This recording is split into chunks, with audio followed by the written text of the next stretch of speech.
Hi hello ನಮಸ್ಕಾರ, welcome back to my one more mini vlog. So ಸಂಜೆ vlog continue ಮಾಡ್ಕೊಂಡಿದ್ದೆ. ನನ್ನ ಮಗಳು ಹೋಮ್ವರ್ಕ್ ಬರೀತಿದ್ಲು, ನಾನು ನನ್ನ ಹಸ್ಬೆಂಡ್ಗೆ ಹೆಲ್ಪ್ ಮಾಡ್ತಿದ್ದೇನೆ. ಫಸ್ಟ್ ಟೈಮ್ ನನ್ನ ಹಸ್ಬೆಂಡು ನಾನು ಇಬ್ಬರು ಸೇರಿಬಿಟ್ಟು ಇಲ್ಲಿ ಸೋರೆಕಾಯಿ ಬಸಂಬರ್ ಮಾಡ್ತಾಯಿದ್ವಿ. ಸೊ ನನ್ನ ಫ್ರೆಂಡ್ ಕೊಟ್ಟಿದ್ಲು ಅಂತ ಹೇಳ್ಬಿಟ್ಟು, ಸೊ ನಮ್ಮ ಪತಿ ದೇವರು ನನಗೆ ಹೆಲ್ಪ್ ಮಾಡ್ತಾಯಿದ್ರು. ಸೊ ಅಂಗಡಿಯಲ್ಲಿ ಸ್ವಲ್ಪ ಐಟಮ್ಸ್ ಖಾಲಿಯಾಗಿತ್ತು, ತಂದಿದ್ವಿ ಅಂತ ಹೇಳ್ಬಿಟ್ಟು ಸಾಯಂಕಾಲ ಎಲ್ಲ ನೀಟಾಗಿ ಎತ್ತಿಟ್ಕೊಂಡಿದ್ದೆ ಒಂದು ಕಡೆ ಟೀಗೆ ಇಟ್ಬಿಟ್ಟು. ಎಲ್ಲ ನೀಟಾಗಿ ಎತ್ತಿಟ್ಕೊಬಿಟ್ಟು ನಾನು ನಮ್ಮ ಹಸ್ಬೆಂಡ್ ಇಬ್ಬರು ಕೂತ್ಕೊಂಡು ಕಾಫಿ ಕುಡಿದ್ಬಿಟ್ಟು ನನ್ನ ಮಗಳಿಬ್ಬರು ಆಟಾಡ್ತಾಯಿದ್ರು. ಸೊ ಕಾಫಿ ಕುಡಿದ್ಬಿಟ್ಟು ನೆಕ್ಸ್ಟ್ ಅದರ್ ಡೇ ನನ್ನ ಮಗಳಿಗೆ ಸ್ಕೂಲಿಗೆ ರೆಡಿ ಮಾಡಿಬಿಟ್ಟು ಅವಳಿಗೆ ಸ್ಕೂಲಿಗೆ ಬಿಟ್ಟು ಬಂದುಬಿಟ್ಟು ನನ್ನ ಮಗ ಸ್ವಲ್ಪ ಪೋಸ್ಟ್ ಆಫೀಸಲ್ಲಿ ಕೆಲಸ ಇತ್ತು ಅಂತ ಹೇಳ್ಬಿಟ್ಟು ಸೊ ನನ್ನ ಮಗ ಇಬ್ಬರು ಪೋಸ್ಟಿಗೆ ಹೋಗಿ ಬಂದ್ವಿ.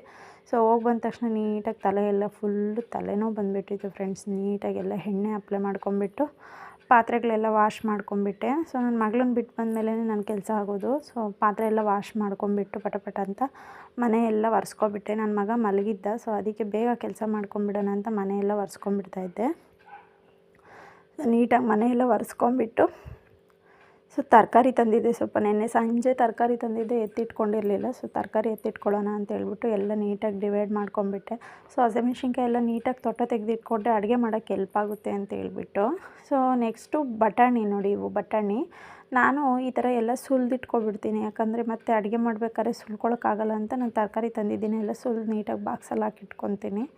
ಸೊ ಅವನ್ನೇ ಸುಲ್ಕೊತಿದ್ದೆ. ನನ್ನ ಮಗ ಎದ್ದಾಗ ಇವೇನು ಕೆಲಸ ಮಾಡ್ಕೊಳಕ್ಕಾಗಲ್ಲ ನಾನು, ಯಾಕಂತಂದರೆ ಅವನು ನಾನು ಬಿಡಿಸಿರೋ ಇಲ್ಲಿ ಹಾಕೋಷ್ಟೊತ್ತಿಗೆ ಅವನೆಲ್ಲ ಮನೆಯೆಲ್ಲ ಚೆಲ್ಲಾಡ್ಬಿಡ್ತಾನೆ. ಸೊ ಅದಕ್ಕೆ ಅವ್ನು ಮಲ್ಕೊಂಡಿರುವಾಗಲೇ ನಾನು ಎಲ್ಲ ಕೆಲಸ ಮಾಡ್ಕೊಳೋದು, ತರಕಾರಿ ಎತ್ತಿಟ್ಕೊಳ್ಳೋದಾಗಲಿ, ಮನೆ ಒರೆಸೋದು ಕೂಡ ನಾನು ಅವ್ನು ಮಲ್ಕೊಂಡಾಗೆ, ಯಾಕಂದರೆ ಓಡಾಡ್ತಿರ್ತಾನಲ್ಲ ಜಾರು ಬೀಳ್ತಾನೆ ಅಂತ. ಆಗಲೇ ಒಂದು ಸರಿ ಜಾರು ಬಿದ್ದಿದ್ದ, ಅದ್ರ ಭಯ ಜಾಸ್ತಿ ಇದೆ ನನಗೆ. ಸೊ ಅದಕ್ಕೆ ನಾನು ಅವ್ನು ಎದ್ದಾಗ ಈ ಥರ ಕೆಲಸಗಳೇನು ಮಾಡ್ಕೊಳ್ಳಲ್ಲ. ಸೊ ನಾನು ಫ್ರೆಶ್ ಅಪ್ ಆಗಿ ಬಂದುಬಿಟ್ಟು ಬೆಳಗ್ಗೆ ತೊಳೆದಿದ್ದ ಪಾತ್ರೆಗಳೆಲ್ಲ ನೀಟಾಗಿ ಎತ್ತಿಟ್ಕೊಳ್ತಾ ಇದ್ದೆ. ನನ್ನ ಮಗ ಆಟಾಡ್ತಿದ್ದ ಕೆಳಗಡೆನೆ. ಸೊ ನಾನು ಇಲ್ಲಿ ಪಾತ್ರೆಗಳೆಲ್ಲ ಜೋಡಿಸ್ಕೊಬಿಟ್ಟು ನನ್ನ ಹಸ್ಬೆಂಡ್ 2:30ಗೆ ನೋಡಿ ನನ್ನ ಹಿಂದೆನೇ ಓಡಾಡ್ತಿದ್ದೆ. ನಾನು 2:33ಗೆ ಬಂದುಬಿಡ್ತಾರೆ ಅವರು. ಸೊ ನನ್ನ ಮಗಂಗೆ ಊಟ ಮಾಡಿಸೋಣ ಅಂತ ಹೇಳ್ಬಿಟ್ಟು ಫಸ್ಟ್ ಪಾತ್ರೆ ಜೋಡಿಸ್ಕೊಳ್ಳೋಣ ಅಂತ ಜೋಡಿಸ್ಕೊಳ್ತಿದ್ದೆ.